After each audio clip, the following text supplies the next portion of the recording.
vamos começar este percurso e eu queria iniciar este caminho pensando como alguém que não soubesse absolutamente nada sobre adoção internacional e qual poderia ser o percurso que essa pessoa, percurso normativo, que essa pessoa poderia, vamos dizer assim, seguir, né? Talvez ela pudesse começar procurando conhecer o texto constitucional e entender se há ou não há alguma menção do Constituinte relativamente a esse tipo de adoção, né? E, se ela procedesse a este caminho, ela encontraria uma disposição que consta da Constituição Federal de 1988, que determina alguns parâmetros para que nós comecemos a nossa conversa. O legislador fala em adoção por estrangeiro, tá? E essa locução, adoção por estrangeiro, ela traz algumas dificuldades que nós vamos abordar aqui nesse momento. Em primeiro lugar, porque o parágrafo 5º do artigo 227 da Constituição Federal diz que a adoção será assistida pelo poder público, na forma da lei, né? Isso já foi, adoção em geral, isso já foi um grande avanço da nossa legislação, do nosso sistema jurídico, porque houve um período no passado em que as adoções se faziam extrajudicialmente. E isso retirava, então, um certo nível de controle que o judiciário exerce hoje em dia a esse respeito. Então, diz lá o Constituinte, a adoção será assistida pelo poder público na forma da lei, que estabelecerá casos e condições de sua efetivação por parte de estrangeiros. E aqui eu queria gastar algum tempo para que nós compreendamos um pouco este modelo de redação. Quer dizer, há um comando do Constituinte para o legislador ordinário, que deve definir a forma dos processos de adoção no judiciário, né? Então, processo e procedimento a esses respeito. E, além disso, essa mesma legislação deveria estabelecer casos e condições em que seria viável a sua efetivação por parte de estrangeiros. Quer dizer, o legislador determina, o legislador constituinte, determina ao legislador ordinário que ele estabeleça condições para o exercício da adoção por estrangeiros. Agora, essa disposição é uma disposição mal redigida, ou redigida do ponto de vista não técnico. E cabe a nós, da área jurídica, entrarmos na discussão e interpretarmos essa expressão por parte de estrangeiros de forma relevante e adequada, por duas razões. Uma das razões que nós já vimos nesse curso é a circunstância do legislador, desde 1942, ter abandonado o critério da nacionalidade e adotado o critério do domicílio para as questões familiares. Vale dizer, para questões familiares, o que ganha destaque, o que ganha relevo nas discussões atinentes às diversas instituições do direito de família é o domicílio e não a nacionalidade. Por outro lado, quando nós vamos, e antes que vocês pensem ou me acusem, o Gustavo está querendo interpretar a Constituição a partir da lei de introdução, não é bem essa a minha intenção,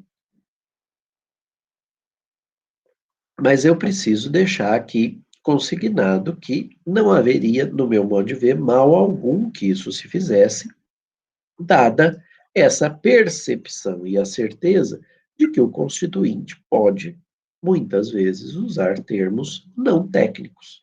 E, quando ele menciona a efetivação da adoção por estrangeiros, não há uma tecnicidade, sequer quando nós entendemos qual foi o propósito da introdução dessa disposição no texto constitucional. E isso se faz com uma análise até das razões que levaram o Constituinte a se preocupar com o assunto. E quando a gente vai aos anais da Constituição, quando nós vamos estudar as manifestações de deputados e senadores que participaram como constituintes do processo de elaboração da Constituição de 88, nós encontramos as razões que possam ter levado a essa preocupação. A principal das razões tem a ver com notícias que eram veiculadas pela imprensa brasileira alguns anos antes, a respeito da situação de crianças brasileiras que, tendo sido adotadas por casais estrangeiros, domiciliados no exterior, que era isso que acontecia, era muito difícil que um casal de brasileiros domiciliado no exterior se realizasse esse ato aqui no Brasil, mas casais estrangeiros que vinham adotar crianças brasileiras era bastante comum e me parece que o aspecto principal está não com a nacionalidade dos pretensos adotantes, mas sim com a circunstância deles terem o seu domicílio no exterior, como eu vou procurar demonstrar. O que acontecia? Muitos desses casos, claro que não, a gente não pode generalizar, mas isso noticiado gerou alguma preocupação. Muitos desses casais, quando obtinham, então, o vínculo parento-filial aqui no Brasil e deslocavam a criança para o exterior, quando voltavam para o seu local de residência, ao invés de inserir esta criança ou esse adolescente no âmbito familiar, na posição de filho ou de filha, atribuía a estas crianças ou a essa criança a condição de funcionário doméstico. A mão de obra doméstica na Europa, nos Estados Unidos, já era uma mão de obra cara, né? Já havia uma escassez de pessoas para prestarem essas atividades, que se dispunham a prestar essa atividade, e isso, obviamente, encarecia essa mão de obra, além da atribuição eventual de direitos trabalhistas por legislações dessas nações. Isso tudo fazia, então, com que muitas famílias viessem, não só ao Brasil, mas a vários lugares do mundo, fossem ao exterior, adotassem crianças e as destinassem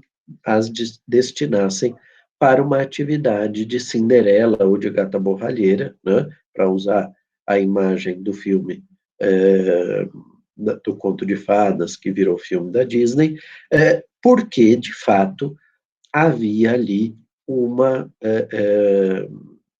situação irregular de submissão dessas crianças à necessidade de praticarem as atividades domésticas, algo que não necessariamente era exigido dos filhos biológicos que esse casal eventualmente tivesse, porque, obviamente, se é uma questão de não haver empregado doméstico e todo mundo participar da realização das atividades, isso não seria um problema em tese, mas o que era um problema em tese era a não efetivação do vínculo parento-filial, e sim o cuidado, o tratamento dessa situação como sendo uma situação trabalhista ou mesmo análoga à escravidão, porque nem sequer salário havia ali percebidos nessa relação de origem laboral, vamos dizer assim.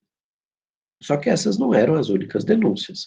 Havia, em menor número, mas havia também denúncias de utilização dessas crianças na rede de tráfico, tráfico de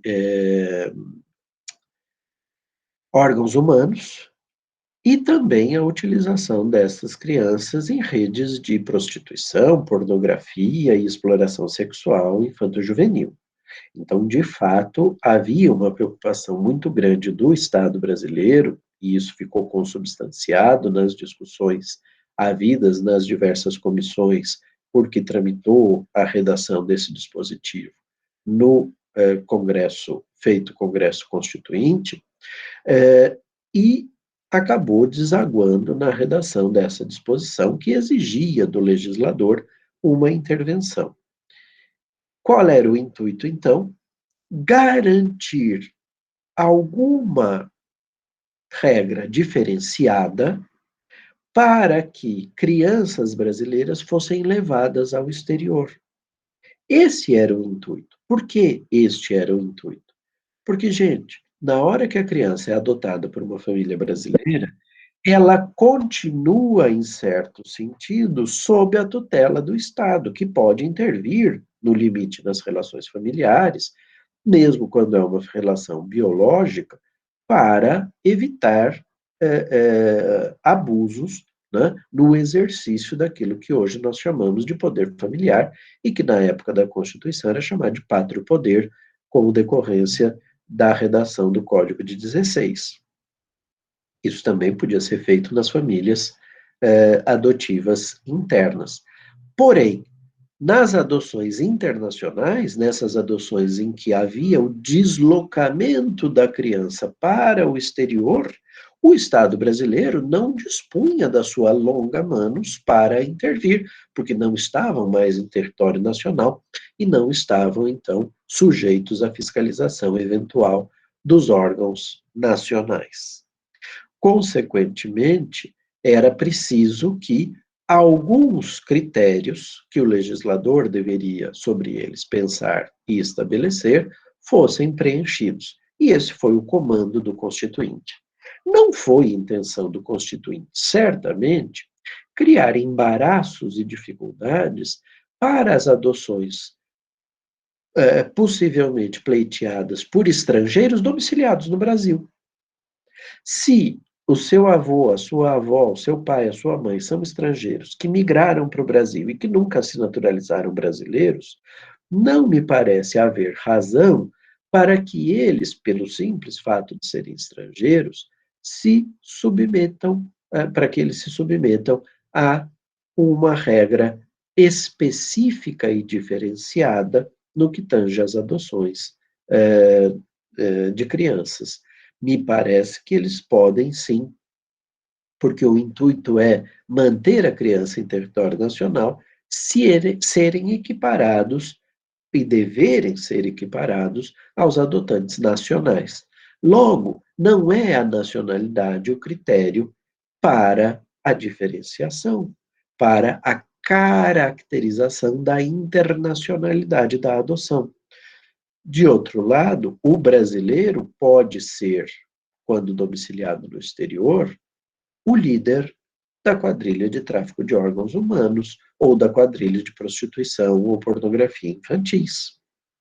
Nesse sentido, de novo, calcar na nacionalidade o critério para enrijecer, dificultar as adoções internacionais não me parece adequado.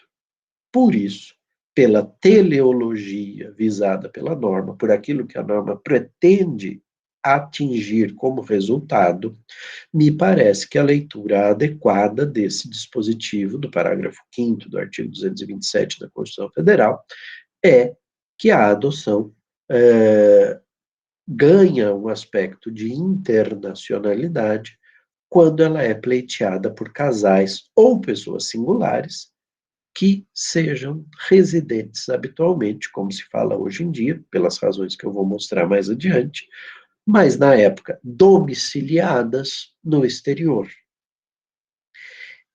Tanto isso é verdade que, em que pese continuar se referindo a adoções por estrangeiros, quando nós líamos, e eu não vou fazer isso porque já está tudo revogado, Mas quando nós líamos as regras originárias do Estatuto da Criança e do Adolescente sobre adoção internacional, nós notávamos que, de fato, a preocupação remanescia sendo a saída da criança para o território estrangeiro, né, para um território de uma nação estrangeira, com a consequente perda do controle pelo Estado brasileiro. E, nesse sentido, então, há a definição da internacionalidade desse processo de adoção.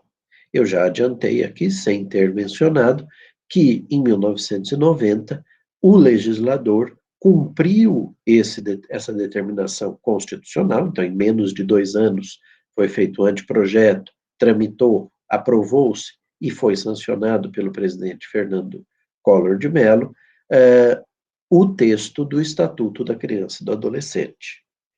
Esse Estatuto da Criança e do Adolescente trazia no seu bojo regras sobre adoção internacional, que deveria explicitamente ser realizada perante o Poder Judiciário e que deveria atender a alguns critérios, como, por exemplo, a presença do casal estrangeiro em solo nacional para o chamado estágio de convivência, em que eles vão conviver com as crianças brasileiras em condições de serem adotadas, sob supervisão do corpo técnico da justiça, psicólogos, assistentes sociais, e, eventualmente, com a presença de um tradutor, né, intérprete, que normalmente é fornecido pelos consulados da nação onde essa família tem o seu domicílio,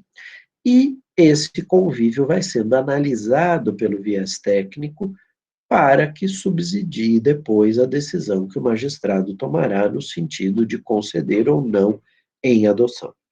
Outra disposição que o ECA trazia, e que se mantém, mas com outro alcance hoje em dia, era a de que nenhuma criança sairia do território nacional na companhia de estrangeiros, claro, a menos que fosse ascendente desta criança, né, porque aí você tem documentos como a certidão de nascimento ou o passaporte que comprovam o vínculo parento-filial com o estrangeiro, mas nas situações outras, a criança só sai do Brasil na companhia de um estrangeiro por decisão judicial transitada em julgado no que diz respeito à constituição do vínculo por adoção.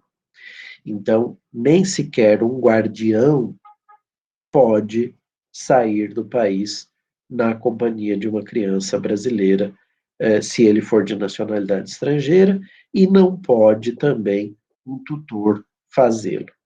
Isso coloca, já te passo a palavra, Letícia, só um minutinho.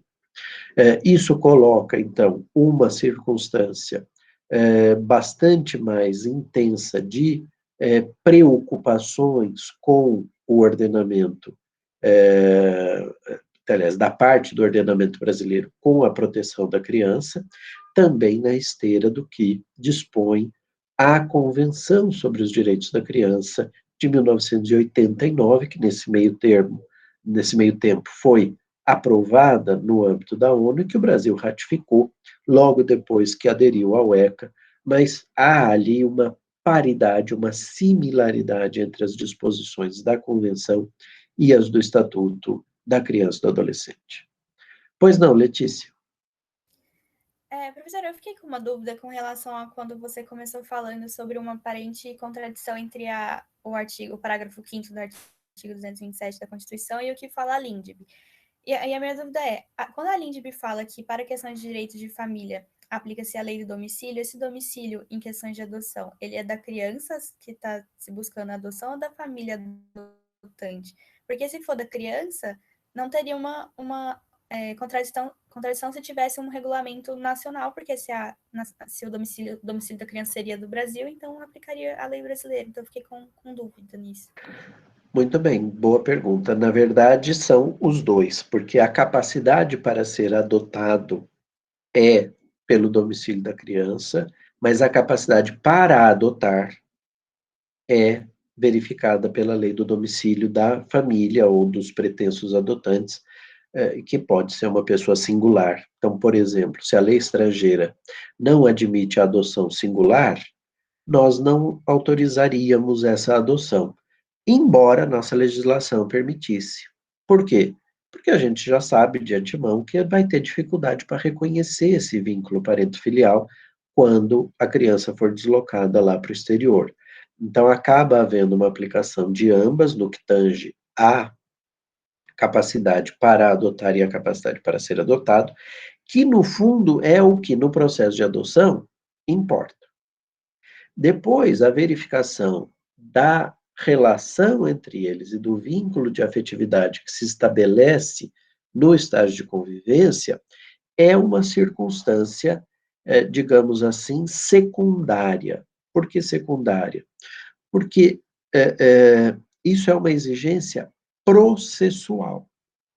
O processo e o procedimento descritos pelo Estatuto da Criança e do Adolescente exigem esse estágio de convivência e a verificação da formação desse vínculo de afetividade e como ele foi exercido durante esse período de convivência. Isso é subsídio para a decisão do juiz. Então, sendo uma questão processual barra procedimental, aí é a lei brasileira que é aplicada. E com relação aos efeitos, aí são outras leis que são aplicadas. Eu nem ia falar sobre isso, Letícia, porque, como a gente vai ver, mudanças que a legislação brasileira sofreu acabaram colocando, vamos dizer assim, um aspecto secundário nessa temática.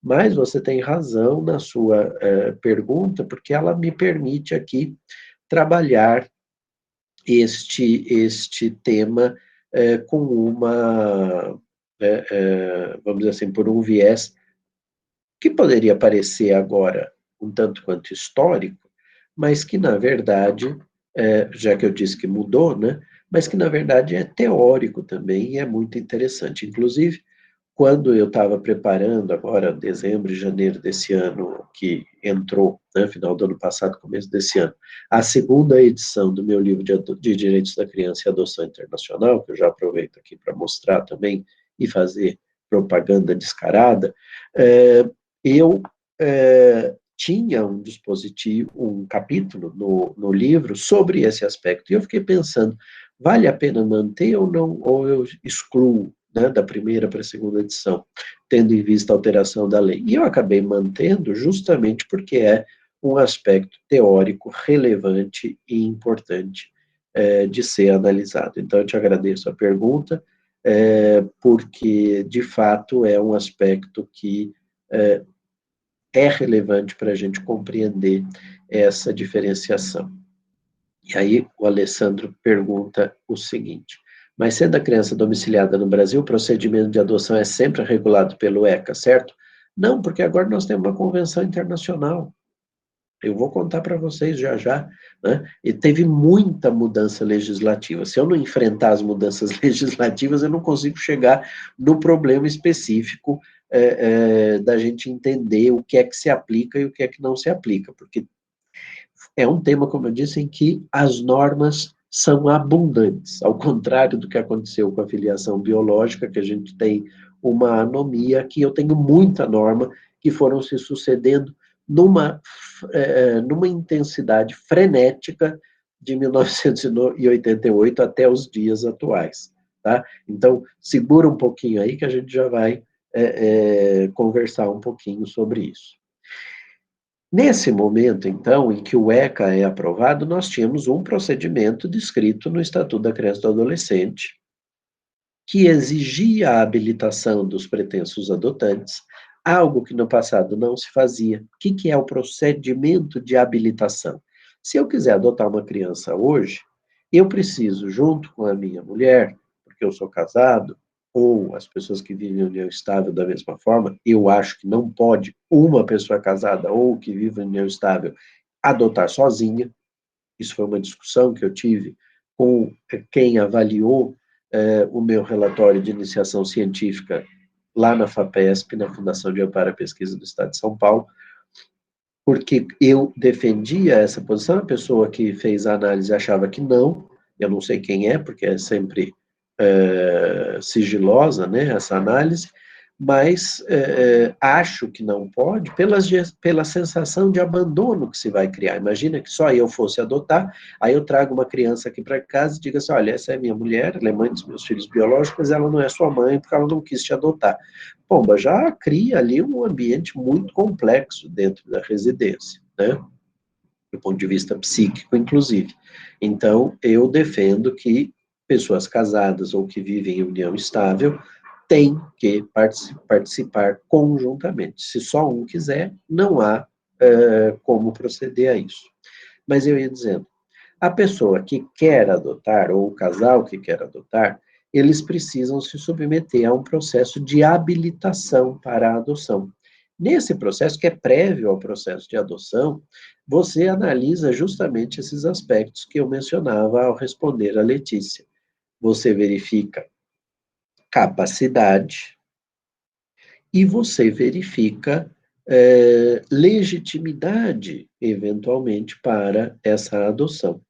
Então, há ali uma análise que é pessoal. Eu tenho capacidade para adotar? Já disse, se eu sou casado e vou sozinho, acho que não tem legitimidade para essa adoção. Mas eu sou capaz, eu tenho a idade exigida pela legislação, preencho todos os requisitos assim determinados. Nesse campo, nós temos inúmeras variações nas legislações.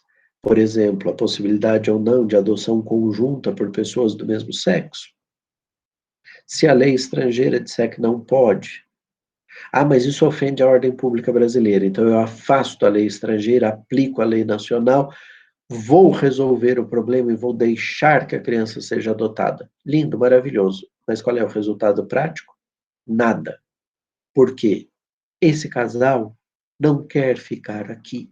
Ele provavelmente quer voltar para o seu país de origem e essa adoção não vai ser reconhecida, não vai poder produzir efeitos e você vai, com a intenção de ser bonzinho e achar uma família para essa criança, criar um problema gigantesco para ela no futuro.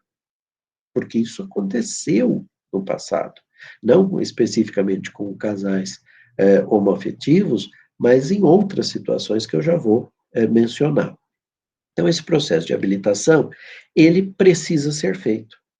Só que é um processo que, na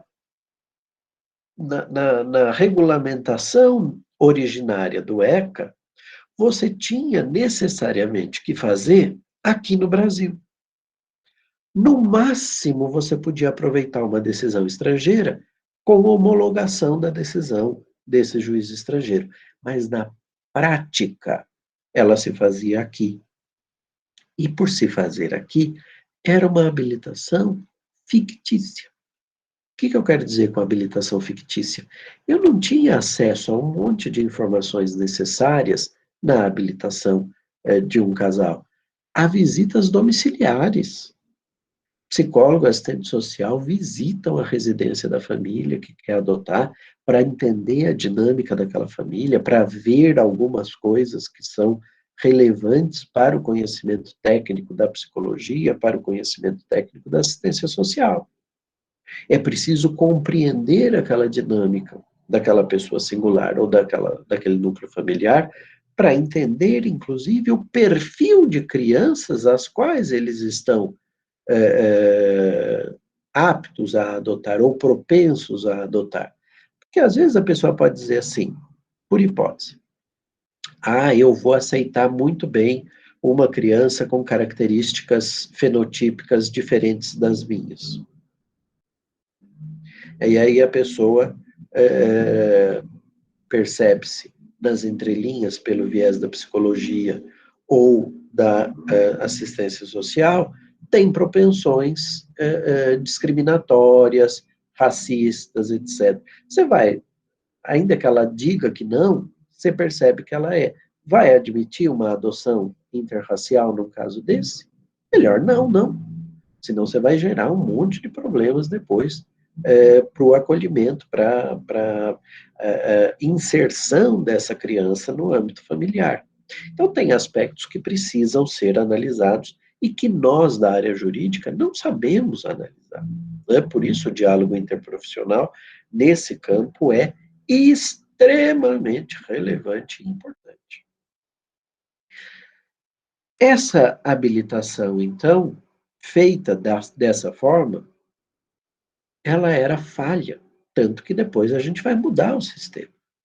Agora, vamos nos colocar, vamos virar uma página aqui, só para a gente depois fazer o encaixe desses dois vieses, vamos nos colocar no papel de um pretenso adotante finlandês, por exemplo, que quer adotar uma criança.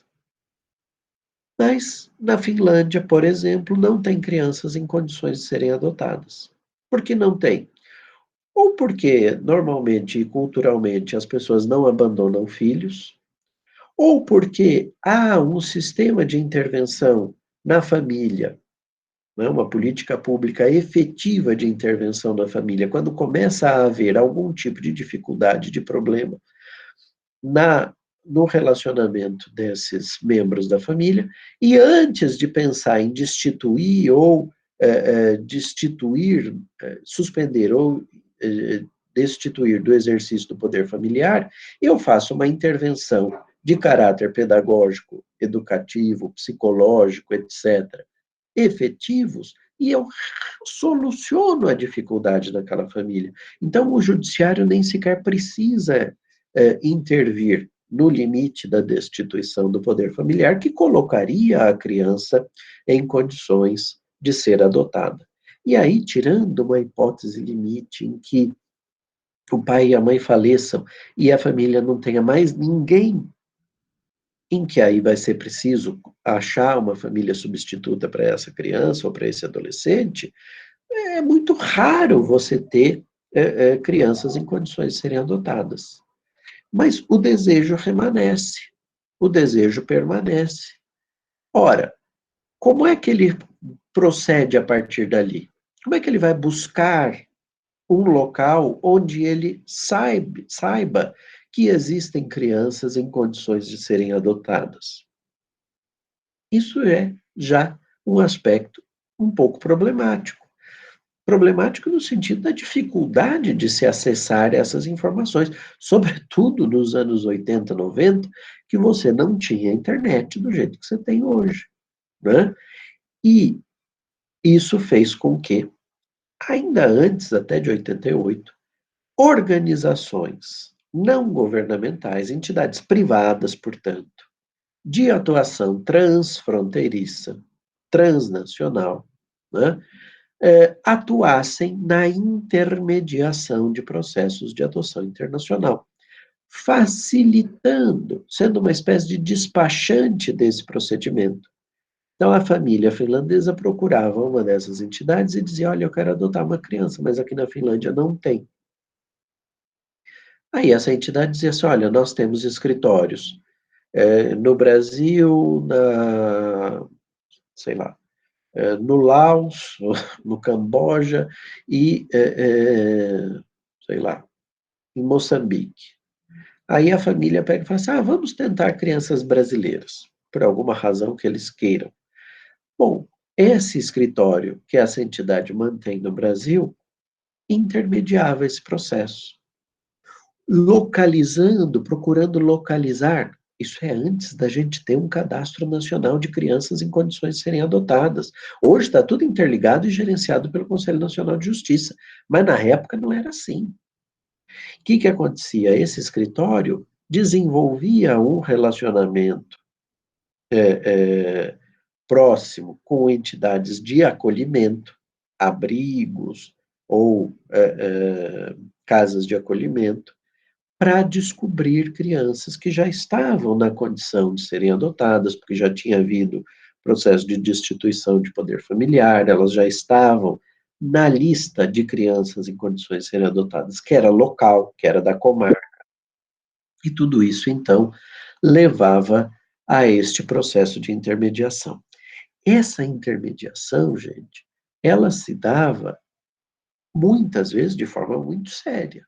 mas outras vezes nem tanto. Vocês podem imaginar que entidades múltiplas como as que existiam, algumas fossem muito sérias e outras nem tão sérias assim. Soma-se a isso a possibilidade de algum nível de corrupção dos gestores de casas de acolhimento, de abrigos, etc., etc., que às vezes até envolviam funcionários do judiciário e até, por que não, promotores e magistrados, tudo isso era bastante complexo e caótico, mas era o modelo que nós tínhamos desde 1990, com o estabelecimento desse procedimento pelo Estatuto da Criança e do Adolescente.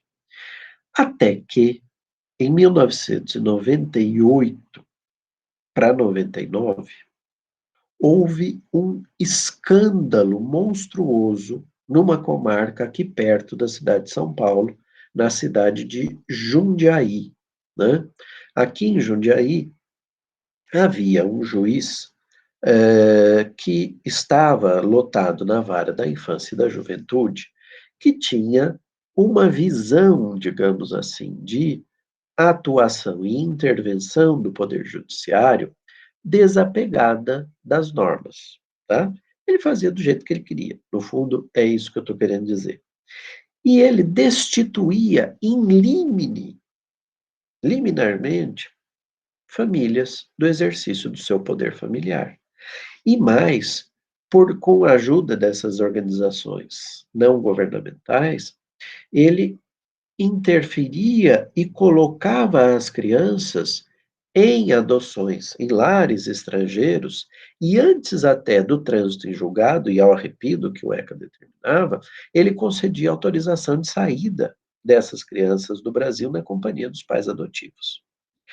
Isso levou a um escândalo de tal magnitude, as mães em Jundiaí se organizaram num movimento que ficou conhecido como as Mães da Praça do Fórum, porque elas vinham toda quarta-feira de manhã aqui para São Paulo, na época era o dia e o horário em que o órgão especial do Tribunal de Justiça se reunia para julgar, muitas vezes, recursos nesses processos de adoção provenientes de Jundiaí, elas vinham para cá e ficavam ali na Praça João Mendes ou na Praça Clóvis, batendo panela embaixo da janela do órgão especial. E, de fato, pouquíssimas das sentenças desse juiz lá de Jundiaí foram confirmadas pelo tribunal. Muitas delas foram reformadas e exigiram, algumas vezes até, a interferência do Ministério das Relações Exteriores, que precisava entrar em contato com a nação estrangeira para dizer, olha, na verdade, eu tenho uma família lá na cidade de Freiburg, na Alemanha, que adotou uma criança brasileira ou um grupo de irmãos brasileiros, mas, na verdade, os pais não perderam o poder familiar, sabe? Foi um equívoco do judiciário que permitiu, etc. E tal. Claro que esses casos acabaram tendo alguma reversão, né, praticamente todos eles, eu desconheço algum caso que não tenha dado certo, senão provavelmente a imprensa falaria disso até hoje. O Itamaraty conseguiu reverter estas decisões do ponto de vista prático, né, fazer com que a decisão definitiva do Tribunal de Justiça, que reconsiderava aquela destituição do poder familiar, prevalecesse. Agora, olha só o que é que foi que aconteceu a partir dali.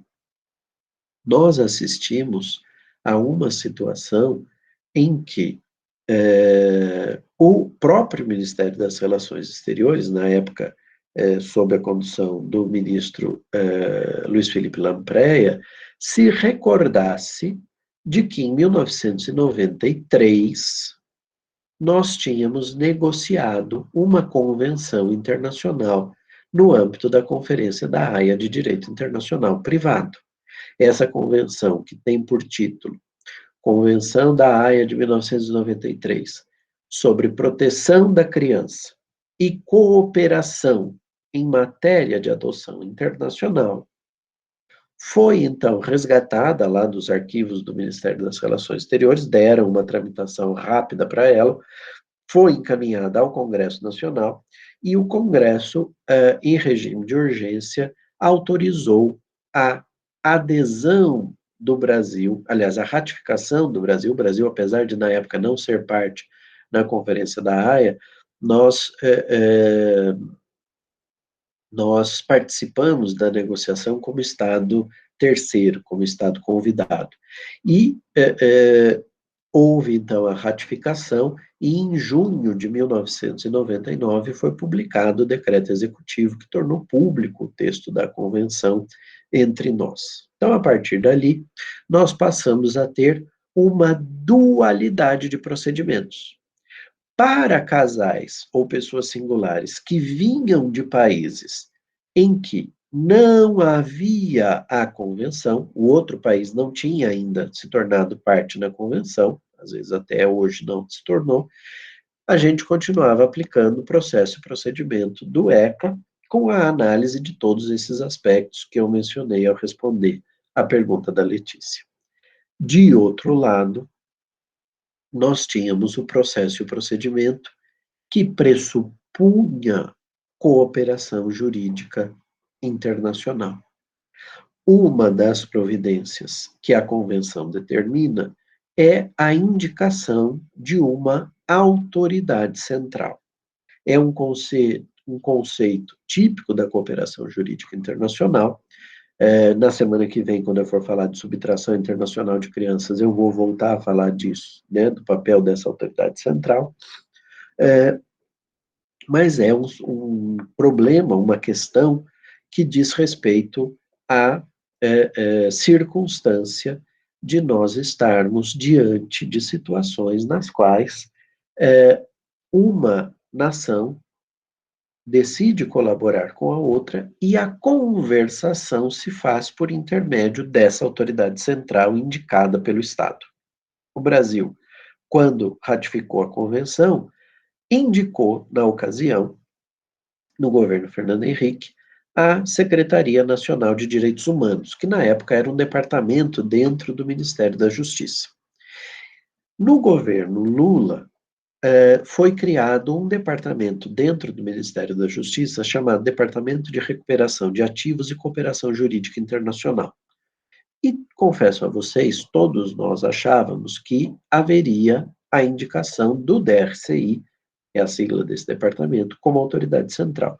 Mas isso não aconteceu nem no governo Lula, nem no governo Dilma. No governo Michel Temer, quando o professor Alexandre de Moraes era, na época, ministro da Justiça, houve a indicação do DRCI como órgão responsável pelas atividades da autoridade central. Então, o que acontece? Os pedidos, hoje em dia, no âmbito da convenção, são analisados a partir de uma habilitação que se faz no estado de origem dos pretensos adotantes, é aquilo que nós vamos chamar, a convenção chama, e eu vou chamar aqui com vocês, de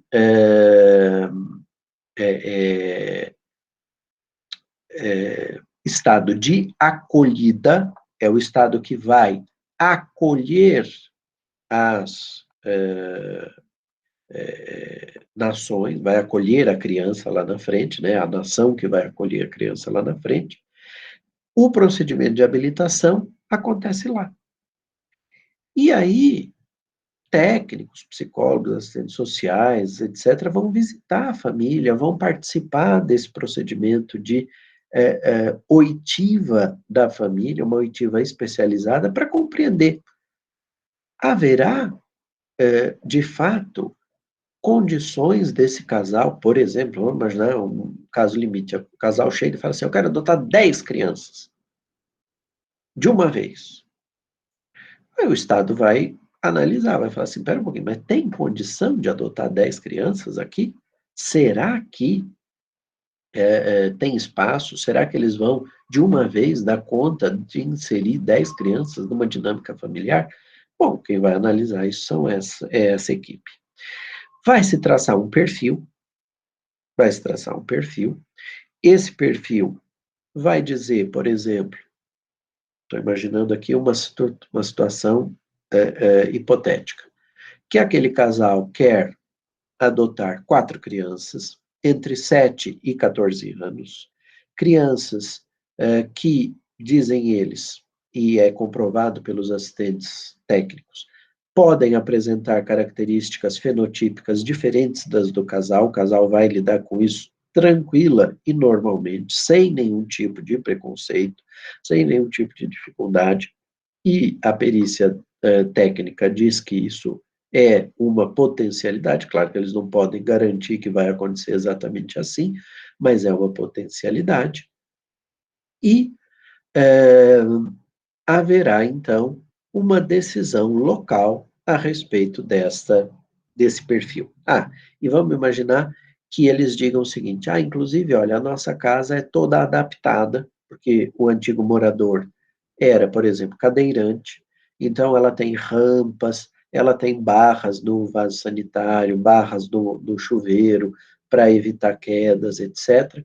Inclusive, nós estamos dispostos a receber, eventualmente, uma criança, pelo menos, mais do que isso talvez seja difícil, etc. e tal, mas pelo menos uma criança com algum tipo de dificuldade de locomoção. Portanto, alguém com deficiência, mas uma deficiência motora, uma deficiência de locomoção. Bom, isso tudo vai ser lavrado num laudo que vai ser entregue para o juiz local, que vai decidir se habilita ou se não habilita. E essa decisão de habilitação, já que não há crianças naquele lugar em condição de serem adotadas, vai tramitar via autoridade central. Essa autoridade central vai preencher o formulário que é padrão, que é estabelecido por um grupo de acompanhamento da aplicação prática da convenção. Este formulário vai circular para todas as autoridades centrais dos outros estados. Aqui no Brasil, então, chegará pelo DRCI, o departamento vai entrar no sistema do Cadastro Nacional de Adoção do Conselho Nacional de Justiça, vai verificar quando e onde existem crianças que preencham essas condições, e prestem atenção numa coisa, esse sistema precisa ser muito bem parametrizado, porque se eu jogar 4 crianças de 7 a 14 anos, deficiência física, locomotora, características étnicas quaisquer, vai me dar um resultado completamente espalhado por aí, como vocês podem imaginar, né? Vai ter criança que está na fila há mais tempo, por exemplo, uma no Pará, uma na Paraíba, uma no Paraná e uma no Mato Grosso. Aí o casal vai ter que ficar fazendo estágio de convivência nos 4 lugares, como é que é isso? Né? Então precisa estar parametrizado de alguma forma, que eu costumo brincar que é sempre e não ou. Não pode ser 7 a 14 anos, ou tal coisa, ou tal coisa, ou tal coisa. Tem que ser e. Vai que enche, preenchidos todos esses requisitos, eu encontre crianças nessas condições. Vamos imaginar, então, que eu jogue essas informações que eu mencionei no sistema e me apareçam 2 grupos de irmãos. Um grupo de irmãos em São Paulo e um grupo de irmãos no Pará. O grupo de irmãos aqui em São Paulo é formado por 4 irmãos entre 7 e 14 anos, um deles com deficiência locomotora, usuário de cadeira de rodas, e os 4 irmãos eram filhos, ou são filhos, ou eram filhos do mesmo pai e da mesma mãe, que faleceram e nenhum dos parentes quis assumir, ou que foram destituídos do poder familiar, seja lá o que for. Portanto, são irmãos que têm características fenotípicas entre si semelhantes, mas diferentes daquela do casal de pretensos adotantes. Já o grupo de irmãos do Pará, um deles teve poliomielite, tá? Então, não é usuário de cadeira de rodas, mas tem lá a sua dificuldade de locomoção. Agora, esses 4 irmãos são irmãos só por parte de mãe. Eles são filhos de 4 pais diferentes. E, por hipótese, e eu escolhi o Pará quase que propositalmente, né, por conta da migração japonesa forte que teve lá. Vamos imaginar que um é filho dessa mulher com um homem negro, a outra com um homem branco, a outra com um homem indígena, e a outra criança, filha de um homem de origem japonesa. Entre si, os quatro têm características fenotípicas também diferentes. E aí surge um problema. Será que eu conseguirei no futuro um casal tão desprendido do ponto de vista fenotípico para assumir a maternidade e a paternidade dessas quatro crianças? Eu ia falar gestação, ó. A maternidade e a paternidade dessas quatro crianças pode ser a última chance que eu tenho de manter esse grupo de irmãos juntos. Então, é preciso que o sistema tenha essa análise. Ah, mas o grupo dos quatro irmãos aqui de São Paulo está há mais tempo aguardando uma família. Ah, é? E quanto tempo faz? 5 anos a mais. Bom, então aí a gente já começa a pensar, né? A institucionalização está falando forte aqui, talvez valha a pena ir para esse grupo. Mas não, faz 2 meses a mais. Eles estão esperando 2 meses a mais do que o grupo de irmãos do Pará. Bom, aí vai um pouquinho de bom senso. Eu, se fosse o responsável, indicaria primeiro este grupo de irmãos do Pará. A Autoridade Central Nacional vai encaminhar, então, essas informações para a Autoridade Central do Estado de Acolhida. Este país vai receber respostas de outros estados soberanos, como vocês podem bem imaginar, né? E aí o casal vai acabar tomando uma decisão de onde eles vão tentar o estágio de convivência. Vamos imaginar que eles sinalizem o interesse de tentar testar para ver se haverá um contato de origem afetiva decorrente do estágio de convivência com as crianças lá do Pará. Havendo, então, a resposta da autoridade central finlandesa de que o casal pretende passar o período aqui no Brasil e está disposto a vir, por exemplo, no mês de agosto deste ano, porque vamos imaginar que a gente não estivesse no meio da pandemia. Por que agosto? Porque agosto é o período de férias na Europa, normalmente, então eles vão poder tirar férias dos seus empregos e vir para passar o período de estágio probatório aqui. A Autoridade Central Nacional encaminhará para a Autoridade Central Estadual. Como o Brasil é uma federação, nós pudemos, como todas as outras federações que quiseram, indicar autoridades centrais estaduais também. Então, aqui em São Paulo, por exemplo, é a CEJAI, Comissão Estadual Judiciária de Adoção Internacional. Aqui, como o volume é um pouco maior, acaba tendo as duas comissões, mas em muitos estados há apenas uma Comissão Estadual Judiciária de Adoção que cuida tanto das adoções internas quanto das internacionais. Ela não tem função jurisdicional, ela não vai decidir o mérito da adoção. Ela vai trabalhar apenas e tão somente com aspectos burocrático-administrativos. Ela vai gerenciar esse período de convivência.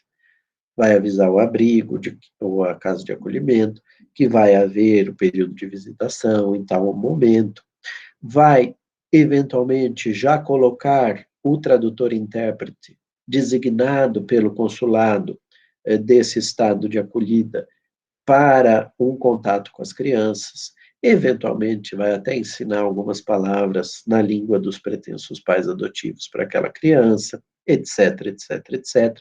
Vai se dar um convívio e, terminado o convívio, a família vai embora e as crianças ficam, né?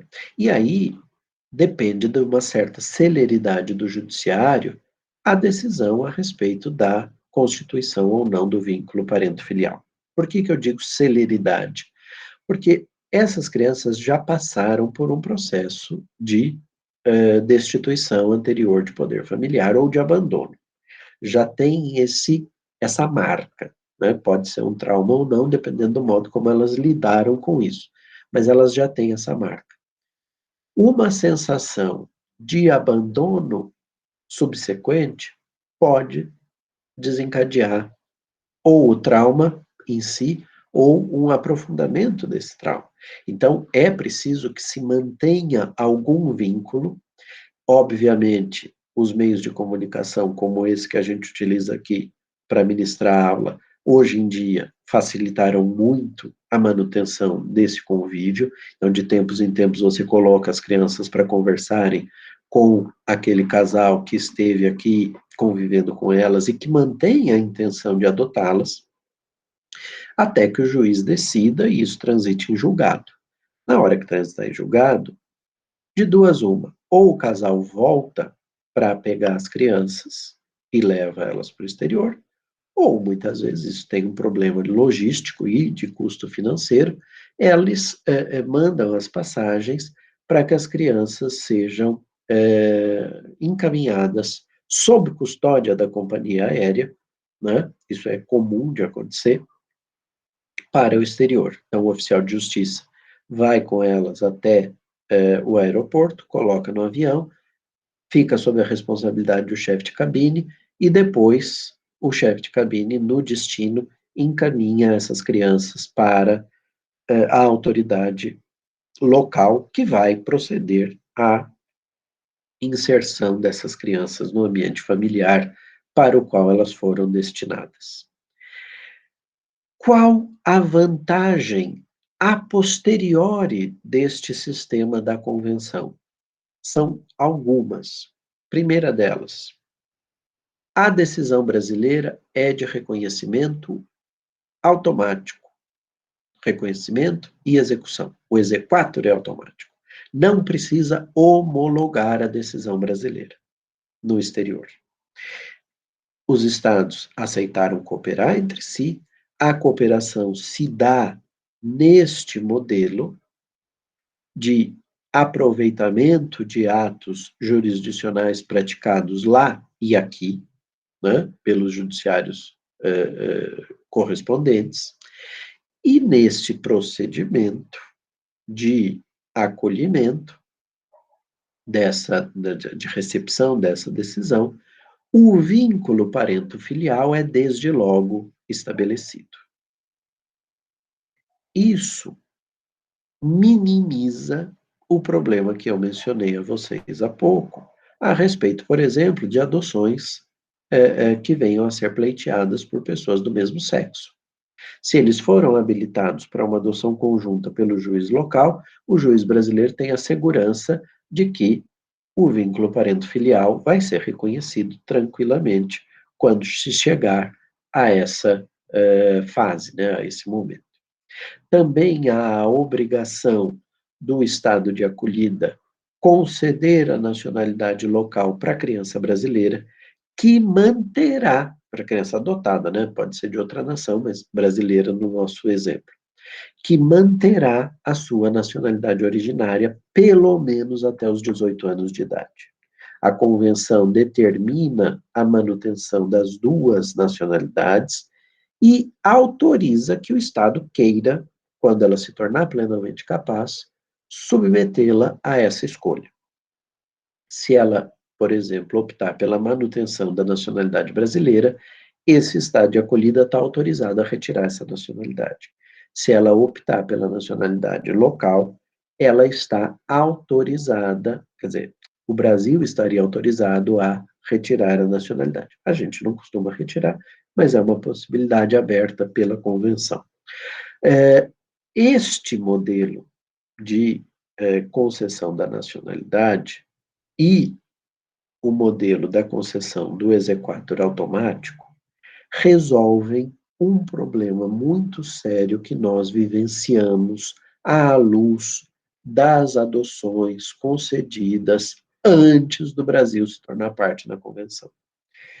As decisões brasileiras não eram execuíveis desde logo no exterior. Era preciso que a família procedesse a uma homologação, se assim a legislação local determinasse. Às vezes, por ser um estado da pessoa, né, o estado de filiação, o status familiar dela, a legislação local pode dizer, isso é dispensável da homologação. Aí, os efeitos estão garantidos. Mas, em alguns lugares, era obrigatório passar pelo processo de homologação. E muitas famílias não o faziam. E não o faziam por quê? Às vezes, por altos custos. O processo de homologação é caro, tem que traduzir um monte de páginas para a língua local, por tradutor público juramentado, consularizar ou apostilar, agora mais recentemente, porque o Brasil se tornou parte da Convenção de Apostila, na convenção que dispensa a legalização consular de documentos públicos estrangeiros, né, podendo ser feita essa legalização de outra forma, na forma da aposição de uma apostila, tudo isso, então, veio como um empecilho, muitas vezes, para essas famílias, para levarem adiante o procedimento de homologação das decisões brasileiras concessivas da adoção e que criavam, como consequência, o vínculo parento-filial. Outras vezes, por uma razão emocional, emotiva. Já é meu filho mesmo, o que que importa? Está aqui, está tudo bem, e vida que segue. Só que muitas dessas crianças, ao se tornarem adolescentes, e todos nós já fomos adolescentes na nossa vida, nós sabemos como nós somos quase insuportáveis nessa fase da nossa vida, e é normal que seja assim, muitas das famílias acabavam lá na frente, quando o filho se torna um adolescente e se envolve com pequena criminalidade, com delinquência infanto-juvenil, com consumo de substância entorpecente, seja lá que raio de situação a pessoa se envolveu, e a família, ao invés de intervir para tentar mostrar o que é certo ou errado, vai pela via fácil de abrir a porta e dizer, porta da rua é serventia da casa, você não é meu filho mesmo, se manda daqui que eu não quero mais convívio com você. E essa criança, esse jovem, esse adolescente, e aqui tem um certo vício do direito internacional da gente chamar de criança até os 18 anos, né? É o que diz a Convenção sobre os Direitos da Criança. Então, quando eu falo criança, ouçam criança / adolescente, há uma situação específica aqui que precisa ser analisada. Como não houve o reconhecimento do vínculo parento-filial e não havia a obrigação da concessão da nacionalidade local, muitas vezes, ainda que o vínculo parento-filial exista, não existe uma regularidade da permanência deste brasileiro no exterior. E por isso, nós recebemos aqui no Brasil, no começo dos anos 2000, isso se intensificou, e eu conheço bem essa história porque eu fui consultado na ocasião pela Caritas Arquidiocesana aqui de São Paulo, que faz um trabalho muito intenso e muito bonito com os refugiados, né, com o acolhimento de refugiados. Na ocasião, entre os refugiados, se falava, vai lá para a Caritas. Então, esses jovens brasileiros deportados, porque quando eles vão para a rua, uma hora a polícia para e fala, cadê seu documento? O documento era um passaporte brasileiro, muitas vezes vencido, sem um visto ou sem um visto renovado, e tudo isso levava à deportação. A chegada deles aqui no Brasil, sem conhecer ninguém, muitas vezes sem falar mais a língua, etc., etc., acabava levando com que eles fossem considerados estrangeiros. E às vezes até os próprios agentes de imigração diziam para eles, procura lá a Caritas que eles vão te ajudar. E eles iam e a Caritas dizia, puxa, a gente não pode fazer nada, porque não são estrangeiros, são brasileiros que estão aqui na condição de refugiados, não de refugiados, mas de deportados do exterior. E isso, então, fez com que a Caritas me procurasse, ali em 2002, 2003, e me perguntasse se tinha alguma coisa que eles pudessem fazer. Eu falei, olha, no limite, o que tem é, eventualmente, processar a família por não ter dado origem ao processo de homologação, mas ainda assim, olha, eu vou dizer, é difícil de colar, né, porque é uma faculdade essa homologação. E, de outro lado, a situação de eventualmente conseguir o desarquivamento do processo de adoção para entender se houve algum erro do judiciário, e aí pedir uma indenização para o judiciário brasileiro. Fora disso, não tinha muito como atuar. Entretanto, e aqui eu vou me aproximando da pergunta que o Alessandro fez, finalmente, o que aconteceu? A aprovação da convenção e a sua entrada em vigor em 99 levou um grupo de juízes da infância e da juventude aqui na capital a proceder a uma, vamos dizer assim, condução de mérito dos processos de adoção internacional, sobretudo daquelas adoções pleiteadas por domiciliados em países que não eram parte da convenção, de analisar o processo, perceber todos os aspectos de direito internacional privado que eu mencionei a partir da pergunta da Letícia, verificar a capacidade para ser adotado, capacidade para adotar, verificar processo, procedimento, e na hora de analisar os efeitos potenciais dessa relação de filiação adotiva, eles começaram a argumentar no melhor interesse da criança, que é um princípio estabelecido pela Convenção sobre os Direitos da Criança de 89, que talvez fosse conveniente aguardar um pedido que chegasse nos termos da convenção. Porque nos termos da convenção eu tinha duas garantias que eu mencionei há pouco.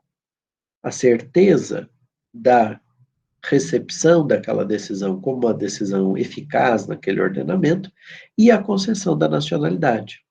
Porque a concessão da nacionalidade com a manutenção da nacionalidade anterior ainda gera um outro efeito que eu esqueci de mencionar e vou mencionar agora. Há a obrigatoriedade, nos termos da convenção, de um acompanhamento pós-adotivo. Os psicólogos e assistentes sociais vão visitar de tempos em tempos essa família para verificar como é que está se dando a inserção dessa criança naquele seio familiar, para verificar se ela não virou a Cinderela ou a gata borralheira, se ela está sendo maltratada ou não, etc. e tal. Se está havendo algum tipo de dificuldade no convívio entre os membros dessa família, nunca com a intenção de desfazer o ato, tá? Mas, sobretudo, com a intenção de garantir mecanismos de intervenção para suplantar essas dificuldades. Encaminhamento a psicólogo, encaminhamento a um grupo de acolhimento dos pais adotivos e de discussão de experiências, sei lá, qualquer coisa que no âmbito daquele estado, que é o estado de acolhida, se faça para minimizar as dificuldades eventualmente enfrentadas. Dessa visita é lavrado um relatório, e esse relatório tramita via autoridade central e chega para o Brasil. Afinal de contas, é um brasileiro ainda quem está lá, e é um brasileiro que goza, como todos nós, do direito de eventualmente ser defendido, ou ver os seus interesses defendidos pelo Estado brasileiro, diante de alguma ameaça imposta pelas circunstâncias vivenciadas no exterior. Uma assistência consular / diplomática que pode eventualmente acontecer. E eu confesso a vocês que eu desconheço que isso tenha alguma vez sido utilizado, tá? Do Brasil tomar a iniciativa de, o que demonstra que, aparentemente, de duas uma, ou o nosso governo não dá a mínima para isso que chega, o que eu duvido, tá? Conhecendo tanto a Secretaria Nacional de Direitos Humanos e o DRCI e o trabalho que eles fazem, eu duvido que eles nunca tenham se preocupado com isso. O mais plausível é que eles tenham entendido que a situação das crianças adotadas por casais estrangeiros está adequada. Agora, essa situação de nós termos uma dualidade procedimental e naquelas adoções pedidas por pessoas provenientes de estados que não eram parte da convenção, os juízes brasileiros terem começado a negar provimento, dizendo eu prefiro esperar que ela seja adotada no outro modelo, com os efeitos que o outro modelo disponibiliza, de alguma forma, fechou ou começou a fechar a porta para adoções de estados que não fossem parte na Convenção da Haia.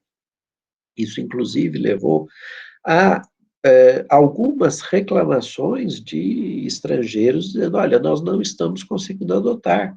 Vocês precisam, falando com seus próprios governos, vocês precisam ratificar uma tal de uma convenção de 1993, porque os juízes brasileiros começaram a impedir as adoções de crianças brasileiras por casais aqui no nosso país.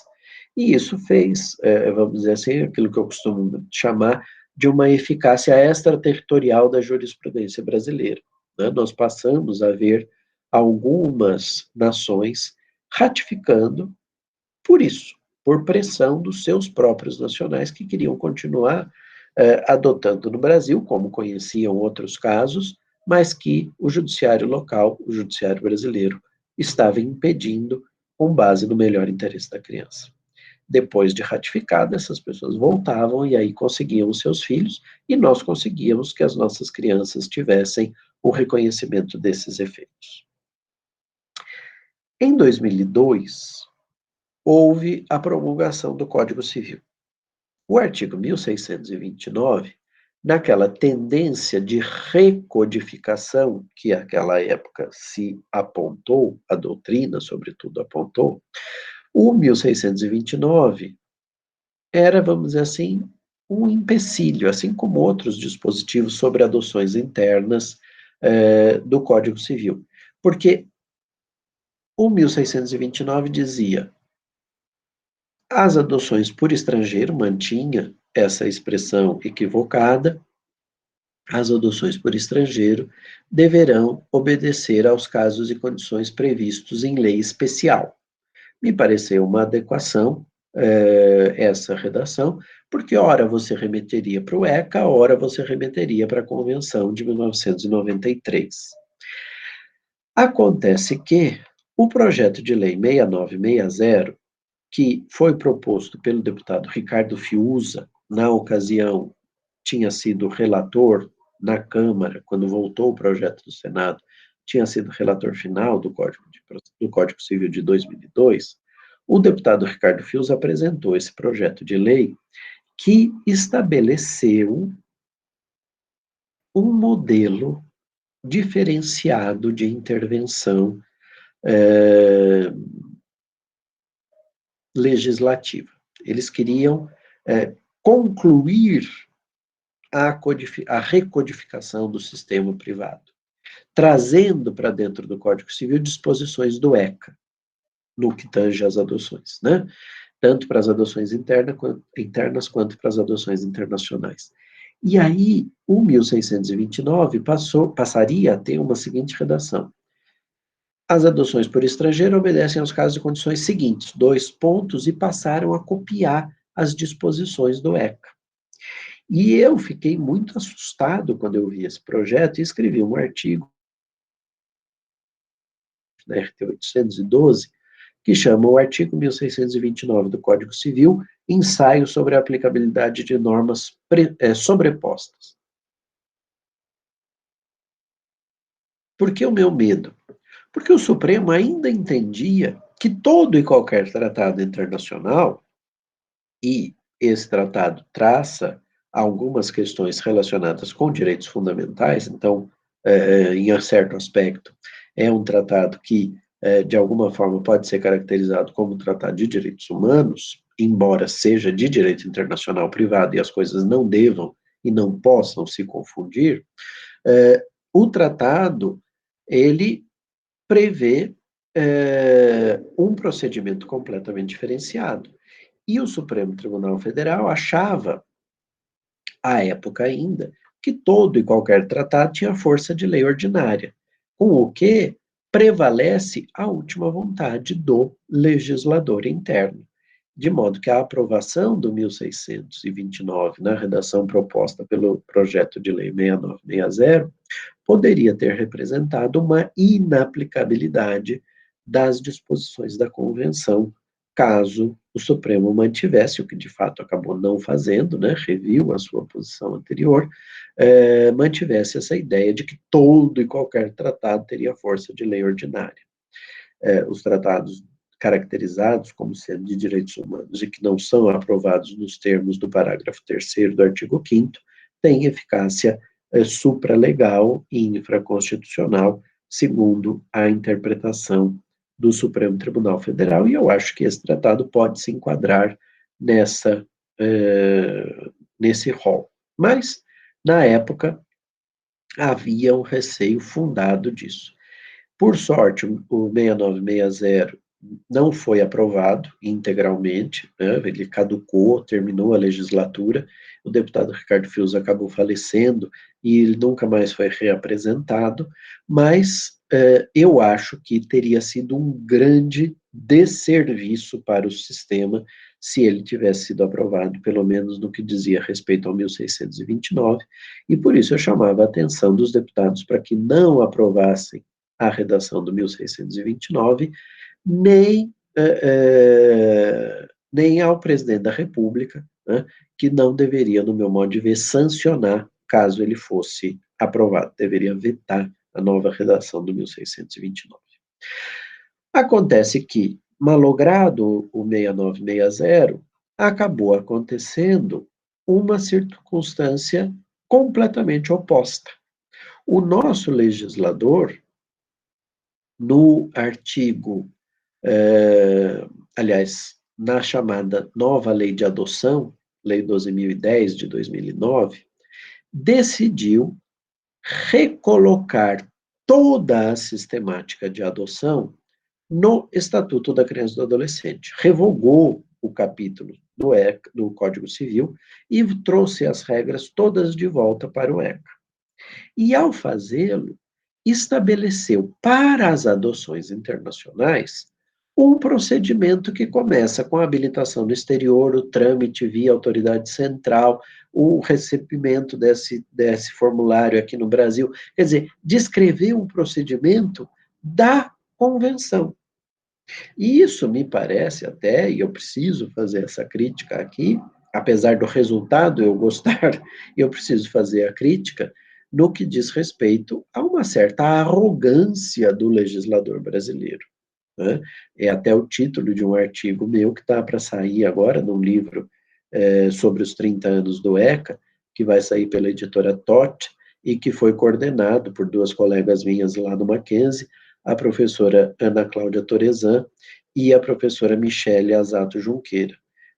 Esse livro sobre os 30 anos do ECA, então, eu escrevi um artigo sobre a arrogância do nosso legislador ao estabelecer no ECA reformado mecanismos compulsórios de cooperação jurídica internacional. Né? Não faz o menor sentido do ponto de vista teórico e nem prático que isso tenha acontecido. Né? Nós não podemos impor a outras nações soberanas o dever de cooperarmos conosco. Né? A jurisprudência brasileira tinha feito isso? Tinha, mas tinha feito isso com base num valor, que é o interesse superior da criança, e nos efeitos que ela geraria. Agora, dizer na regra, você precisa mandar por autoridade central.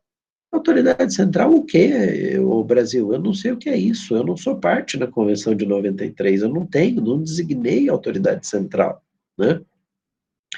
Isso representou, na prática, um fechar de portas e até um trancafiar dessa porta das adoções para pessoas domiciliadas em estados que não são parte da nossa convenção. Isso leva a a necessidade de eu ainda abordar aqui com vocês dois temas. O primeiro deles é a chamada subsidiariedade da adoção internacional. O que significa subsidiariedade da adoção internacional? Significa que só podem ser colocadas em adoção internacional crianças que não tenham chance de ser adotadas no Brasil. Por que não tem chance? Porque elas estão aguardando e não há na fila dos pretendentes à adoção, no cadastro de pretendentes, quaisquer pretensos adotantes que preencham este aspecto que eles apresentam, seja em termos de idade, seja em termos de características fenotípicas, etc, etc. Por outro lado, o estrangeiro não consegue adotar aqui crianças que ficam potencialmente no Brasil. Como o brasileiro gosta de criança recém-nascida, de preferência, ou até uns 2, 3 anos de idade, ou até, hoje a gente já vê aí 4, 5 anos como tendência, essa adoção de uma criança por um casal estrangeiro ou por uma pessoa singular domiciliada no exterior, mais do que estrangeiro, né, domiciliado no exterior, ou nos termos da convenção, residente habitualmente no exterior, ela só vai se efetivar se esse estrangeiro ou se esse domiciliado, esse residente no exterior, flexibilizar o seu desejo. O que eu quero dizer? Para que ele consiga adotar, já que a adoção é subsidiária internacional, ela é subsidiária, ele só vai conseguir adotar se ele não competir com brasileiros. Como os brasileiros querem crianças com até 4, 5 anos de idade, ele precisa aceitar crianças mais velhas. Como o brasileiro normalmente quer crianças com as mesmas características fenotípicas que as suas, ele também tem que flexibilizar esse aspecto, né, para poder ser atendido. Agora, a subsidiariedade da adoção internacional, ela é uma via de mão dupla, ou ela é uma moeda com duas faces. Do mesmo jeito que criança brasileira tem que ser mantida aqui sempre que possível, em lares brasileiros, e eu só coloco em lares substitutos estrangeiros se e quando não há brasileiros que queiram, deveria ser a mesma coisa do ponto de vista reverso. O que eu quero dizer com isso? Nos termos da convenção, pelo menos que prevê essa subsidiariedade, um casal de brasileiros não pode ir adotar fora do país porque há crianças no Brasil em condições de serem adotadas. Ah, mas a gente sabe de determinadas pessoas que foram adotar num país da África, o Malawi, etc, etc, etc. Verdade, mas o Malawi não é parte da convenção da Haia. Então, para eles, não existe a subsidiariedade. E aqui no Brasil, a gente, até por conta da ideia de paternidade socioafetiva, a gente acaba reconhecendo essas questões para não apenar a criança. Mas eu coloco aqui a discussão do aspecto ético de uma adoção como essa. Crianças que são buscadas no exterior, havendo tantas crianças no Brasil em condição de serem adotadas, eu acho que isso é um tapa na cara da sociedade brasileira. Mas é a minha opinião pessoal, tá? Nos termos específicos de alguns casos famosos aí, isso pode ser realizado, volto a dizer, porque o estado de origem das crianças não era parte da convenção, tá? Mas se fosse para observar a convenção, essa adoção nem sequer partiria do Brasil, porque a habilitação seria resolvida aqui. Se eu disse eu quero adotar crianças recém-nascidas, este procedimento faz com que eu entre na fila de pretendentes à adoção. Tá? Então, só se consegue buscar no exterior, burlando as regras do sistema brasileiro, quando eu vou buscar num país que não é parte da convenção. O segundo aspecto que eu preciso ainda mencionar para a gente encerrar é o problema ligado à baixa incidência de adoções internacionais, pelo menos nos últimos 10 anos. Né? Houve uma redução muito, muito significativa dos processos de adoção internacional. Eu pretendia ter feito uma pesquisa empírica, buscando informações, dados, etc. e tal, que a pandemia dificultou enormemente. Quem sabe na terceira edição eu faça isso, mas essa segunda edição já veio acrescentada de um capítulo, então a segunda edição dos Direitos da Criança e Adoção Internacional, veio incluída com um capítulo novo em que eu estudo, especulo, na verdade, sobre o declínio de um instituto em razão do avanço das técnicas de gestação por substituição. É uma pergunta que está na capa do livro e que eu procuro abordar no último capítulo, quando eu analiso circunstâncias que me parecem possam ter contribuído para a substituição da busca da prole por adoção em técnicas, né, com a utilização de técnicas de reprodução assistida. A reprodução assistida, seja ela homóloga ou heteróloga, seja ela com a implantação dos zigotos no útero da mãe de intenção, que é a mãe que parirá, né, que trará à luz a criança e, portanto, vai se valer do princípio, aliás, da presunção mater semper certa est, seja com a implantação dos zigotos no útero de uma terceira, que vai ser, então, a gestante por substituição à mãe de intenção, em uma situação como em outra, dessas todas que eu mencionei, houve um barateamento econômico dessas técnicas. Era um procedimento médico-biológico que era muito caro e que foi sendo, com o avanço das técnicas, barateado, do ponto de vista econômico, e que também representou um outro tipo de barateamento, eu vou usar essa palavra aqui, ainda que por empréstimo, né?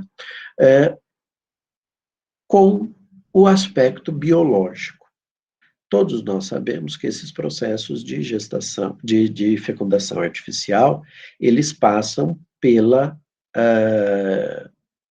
ministração de hormônios à mulher, que então tem uma hiperestimulação hormonal, há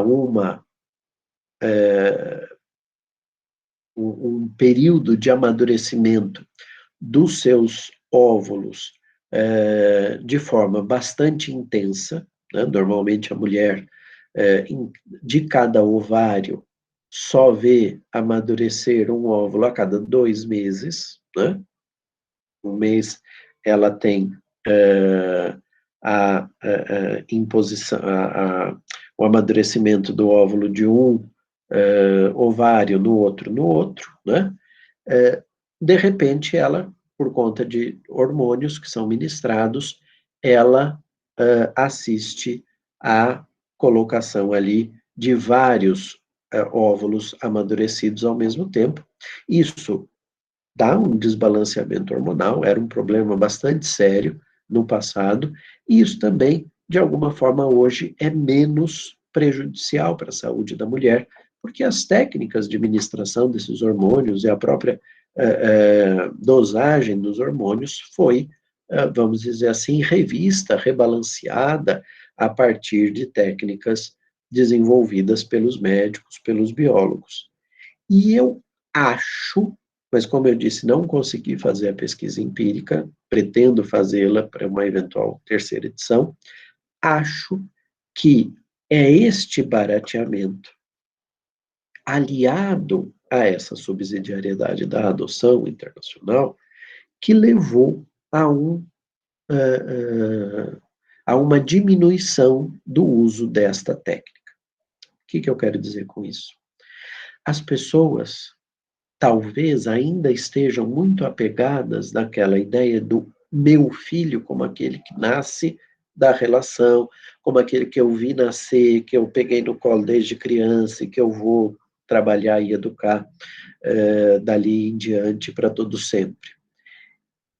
Há algumas pessoas que são realmente desapegadas deste viés, continuam adotando, mas caiu brutalmente o número. O que eu estou querendo dizer?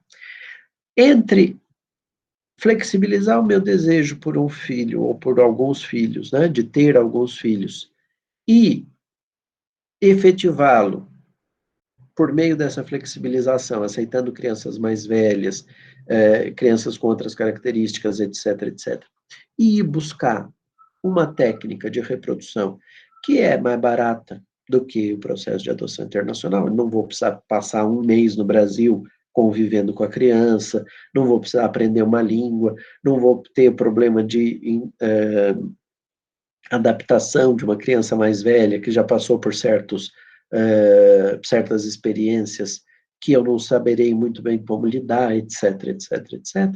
As pessoas fugiram, eu acho, para a técnica de reprodução assistida. Por isso que eu intitulei este capítulo de, vou até abrir aqui para não falar bobagem, mas o título que eu dei para este capítulo foi o seguinte: do turismo, exatamente o que eu estava lembrando, do turismo adotivo ao turismo procriativo. Né? Eu acho que as pessoas hoje em dia estão, quando se dispõem a ir ao exterior para algo, elas o fazem para buscar a gestação por substituição, como a gente viu na aula da semana passada.